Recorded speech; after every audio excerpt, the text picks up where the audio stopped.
21대 국회에서 평등법을 대표 발의한 더불어민주당 권인숙 의원입니다.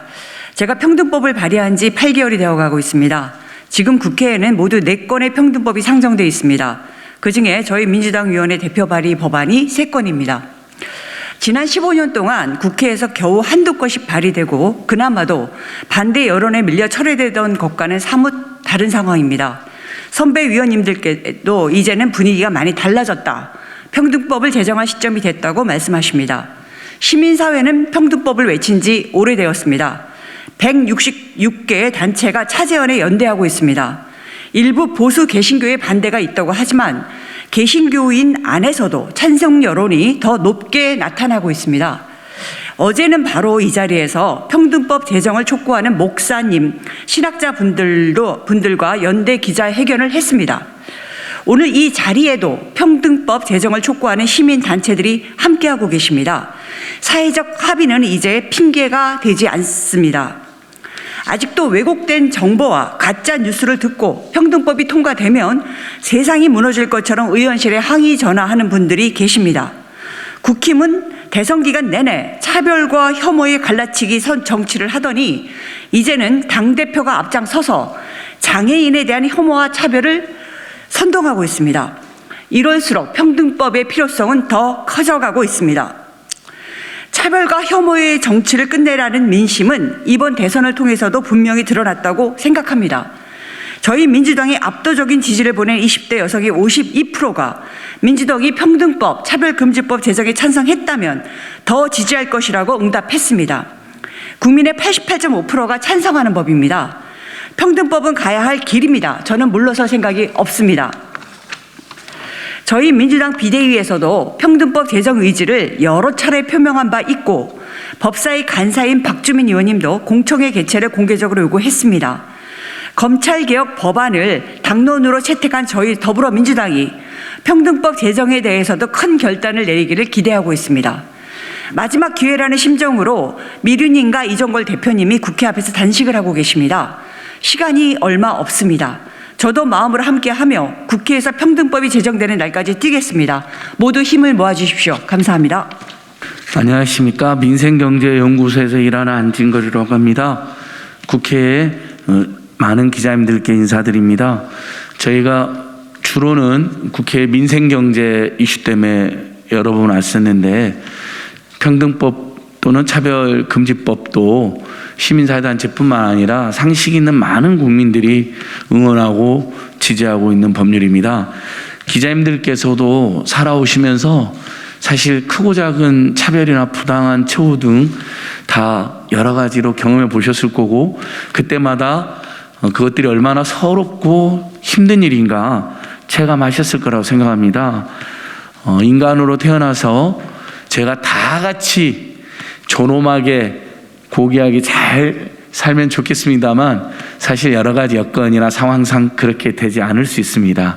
하지만 최소한의 인간다운 삶과 평등하고 차별 없는 삶, 차이는 존중돼야 마땅하지만 차별은 절대 있어서는 안 되겠죠. 어렸을 때 법을 공부할 때 우리 헌법재판소 판례에 실질적 평등은 무엇이냐, 같은 것은 같게 다른 것은 다르게라고 배웠습니다. 서로의 차이는 존중하되 우리가 이 땅을 살아가면서 불합리한 어떠한 차별도 제가 용납해서는 안 되겠습니다. 차별을 자꾸 용납하고 남의 고통에 대해서 외면하는 그 사이에 대한민국에서 예전에는 찾아보기 힘든 어떤 혐오와 차별을 더 조장하는 그런 정치 행태, 사회 행태가 일각이 존재합니다. 우리가 더 많은 국민들이 평등하고 또 민생 문제 해결되는 가운데 살아가기 위해서도 불합리한 차별과 혐오는 반드시 평등법 제정을 계기로 우리 사회가 가야 될 방향이라 생각합니다. 일각에서는 몇 가지 논의가 있습니다. 민주당 안팎에서요. 민생 문제가 시급하니까 검찰개혁, 언론개혁은 뒤로 미뤄야 된다. 검찰개혁이 시급하니까 평등법은 나중에 하자. 저는 다 틀렸다고 생각합니다. 우리가 아침에 일어나서 잠을 잘 때까지도 기자님도 그렇고 저희들도 그렇고 다 복합적으로 여러 가지를 동시에 하지 않습니까? 충분히 지금 국회나 민주당, 우리 한국 사회가 선진적 역량을 축적하였기 때문에 이참에 한국 사회의 아주 밀린 과제로서 당연히 민생 문제 해결에 올인하면서도 언론개혁과 검찰개혁에서 핵심적인 기소권의 수사권의 분리 같은 법안도 처리하면서 동시에 우리 전체 국민들의 삶의 질을 또 한국 사회의 품격 훨씬 제고시킬 평등법 제정을 동시에 할 수 있습니다. 그것들은 상호 대립하는 개념도 아니고 우선순위 개념도 아니라고 생각합니다. 민주당에서 정말 국민들에게 쇄신하는 것을 보여주기 위해서라도 민생 문제 해결, 검찰의 언론개혁, 평등법 제정 함께 할 수 있고 또 반드시 함께 해야 된다는 의지를 다시 한번 보여주시고 남은 4월 국회에서 반드시 통과시켜줄 호소드립니다. 반대하는 국민의힘당 의원들은 저는 국민들에게 큰 심판을 면치 못할 거라고 감히 경고드리고 또 그분들에게도 이런 좋은 법에는 꼭 마음을 열어주실 것을 호소드립니다. 이상입니다. 감사합니다. 네, 지난 13일 JTBC의 주최로 전국 장애인 차별철폐연대 박경석 대표와 국민의힘 이준석 대표 간의 양자 토론이 개최되었습니다.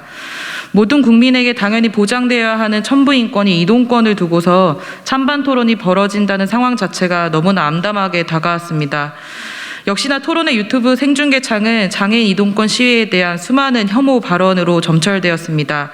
뿐만 아니라 당사자분들의 시위를 두고 정치의 장에서 사용해서는 안 될 혐오 표현을 써가며 깎아내린 이준석 대표의 언행에 많은 분들이 납당하고 분노하였습니다. 이준석 대표는 본인이 혐오 발언을 한 적 없다며 끝까지 잡아댔지만 박경석 대표가 제시한 분석 결과에 따르면 이준석 대표의 소위 저격 페이스북 포스팅이 올라올 때마다 인터넷 커뮤니티에서는 장애인 및 소수자에 대한 입에 담을 수 없는 혐오 표현이 급증했다고 합니다.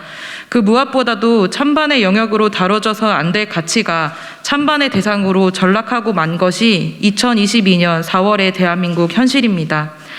장애인 이동권 토론이 열린 바로 그날 국가인권위원회에서는 국회의장에게 주거, 의료, 재산 분할 등 성소수자의 생활 공동체 유지에 필요한 법률을 제정할 것과 국회에 계류 중인 건강가정기본법 개정안 통과를 권고했다는 보도자료를 발표했습니다. 인권위는 해당 보도자료에서 이미 국민의 68.5%가 법적 혼인, 혈연 관계가 아니더라도 가족이 될 수 있다는 여성가족부의 국민 인식조사 결과를 소개하며 정작 현재 정부 내에서는 성소수자에 대한 공식적인 통계조차 존재하지 않는다는 현실을 따끔하게 짚어주었습니다. 그리고 어제 서울시에서 서울 퀴어문화축제 조직이 법인 설립에 관련해서 헌법에 위배된다고 주장하면서 법인 허가를 설립하지 않는 이유로 이야기했습니다. 인권위에서 이렇게 포괄적이고 구체적인 성소수자 가족 구성권 보장과 성소수자를 차별하지 말라고 이야기하는 것이 계속 이뤄지고 있는데 안타깝게도 정부나 행정에서는 그것이 이루어지지 않는 것이 굉장히 어려운 상황이라고 생각합니다. 국회에서 가장 많은 의석을 차지하고 있는 더불어민주당에서 이 법을, 평등법을 제정하는 것이 그만큼 중요한 역할이라고 막중한 의무를 지고 있다는 뜻이기도 합니다. 차별과 혐오는 마치 미세먼지와도 같습니다. 눈에 잘 띄지는 않지만 우리 일상 속에 침투하여 개인의 몸과 마음의 건강을 갉아먹고 나아가 사회 전체의 평화와 번영을 무너뜨린 점에서 어쩌면 기후위기와도 같은 사회 문제라고 할 수 있습니다.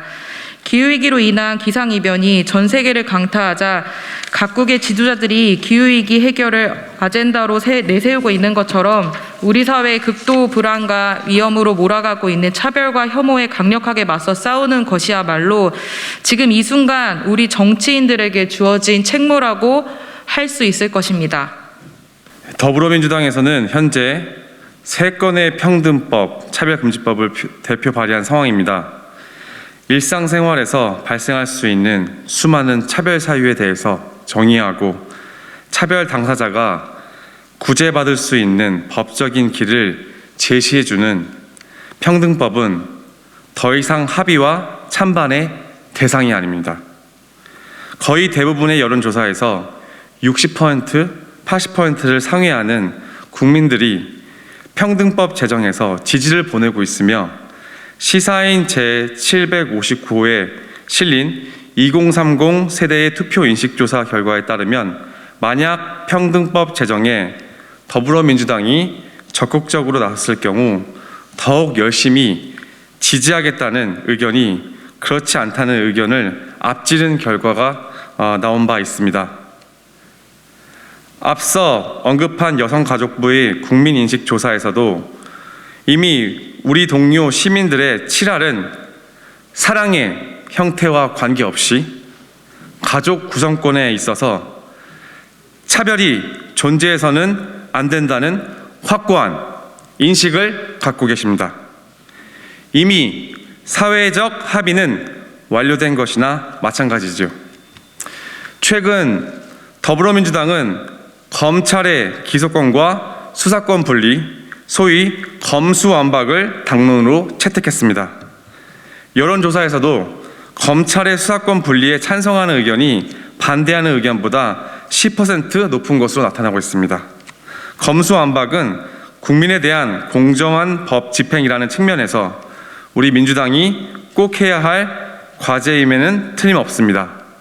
동시에 평등법 또한 지금 우리 국민과 사회가 더불어민주당에 요구하는 책무라는 사실을 우리 더불어민주당의 정치인들은 잊지 않아야 할 것입니다. 6월 1일 지방선거가 이제 겨우 7주 앞으로 다가왔습니다. 그 어느 때보다도 국민의 기본권이 차별과 혐오로 위협받고 나아가서는 그 어느 때보다도 차별 철폐에 대한 국민적 열망이 높아진 지금 이번 지방선거가 후대의 역사의 차별과 혐오의 종지부를 찍는 선거로 기록되길 간절히 바랍니다. 감사합니다.